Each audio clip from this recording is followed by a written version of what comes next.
The Beast Calvin Abueva naglabas ng sama ng loob sa live matapos itong i-trade ng Magnolia. Wala na daw bago sa PBA. Yan ang ating mga pag-uusapan para sa video natin na ito.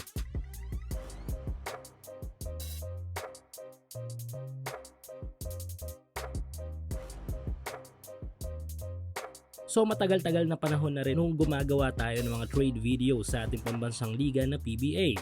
At this video ay pag-uusapan natin ng trade na controversial na trade na tiyak na alam ng karamihan lalo na ng mga PBA fans. Ito nga yung blockbuster trade sa pagitan ng Magnolia at Northport. Yes, kahapon ay naikasa na nga ang trade sa pagitan ng dalawang malalaro sa Magnolia na isang veterano kung saan ay may pabaon pa itong future pick dito sa pahinog na este future star ng Northport. Yes, Calvin Abueva, Jeric Balanza kasama ang second round pick sa susunod na PBA draft para sa Northport at mapupunta naman itong future star ng Northport na si Will Navarro patungong Magnolia. Mapapaisip ka talaga sa trade na ito na nangyari kung kailan ay tila kapana ng mga malalaro na Magnolia ang kanilang rhythm sa game. Sa katunayan, tangan ng Magnolia ngayon ang top number 1 sa overall team standing with 7-1 win-loss record. Kung baga ayos na ayos naman talaga, talagang maganda na ang flow ng Wool team. Ika nga nila. Kaya kung tutusin ay dapat wala ng galawan ng mga malalaro sa kanilang kupunan. Tapos isa pa, minove ng management ay ang kanilang veterano ngunit aktibo na si The Beast. Tangan ngayon ni Calvin ang ilang mga dissenting figures, scoring 10.8 points, 4 rebounds at 1 assist. Sinundan pa ito ng mahusay din na role player na si Balanza,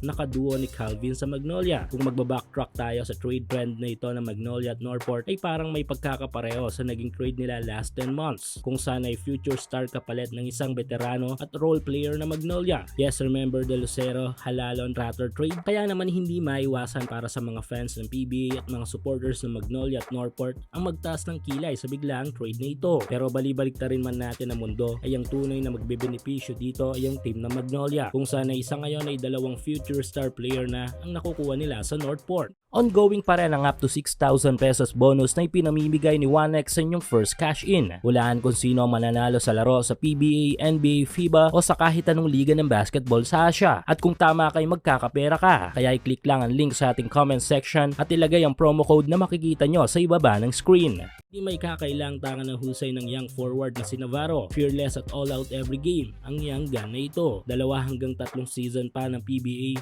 ay tiyak na mas magiging halimaw pa ang laruan nito. Same thing kay Lucero. At sa trade na ito ay mas naapektuhan ay walang iba kundi si The Beast. Kilala si Calvin na isa sa mga pinaka-emosyonal na malalaro sa ating pambansang liga. Dahil dito ay hindi na napigilan ni The Beast ang magbigay ng reaksyon sa publiko ukol sa biglang trade na ito sa kanya matapos ang halos 5 taong pamamalagi sa Magnolia. At sa live na ito ay nakapaglabas nga ng ilang mga sama na loob si The Beast sa kanyang dating team at sa PBA. Ito at ating panoorin ng ilang scene sa live ni Calvin Abueva. Unang-unang ikaw pa naman yung inang kinakainisan ko. Tol, yan yung trabaho. Trabaho lang. Walang personalan. Shoutout sa lahat. Ba't kaya biglang dami nanonood? Ang naman, dismoso kayo Ano ba? Trending ako? Bakasyon muna, pare ko. Kita-kits, next conference. MPBL na lang. Malayo pa yung kontrata natin, tol. Mga siguro, mga 30. Ang dami ko palang friends pagka may problemang ganyan. Bounty press na ba kakainin mong manok?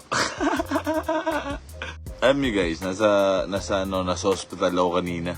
Bago pumunta ng pa-check up ng bunso, tinawagan ako. Yun nga. Bingo! Pa! Wala na. Masakit sa ulo. Sobra. Pero kailangan kulugin kayo.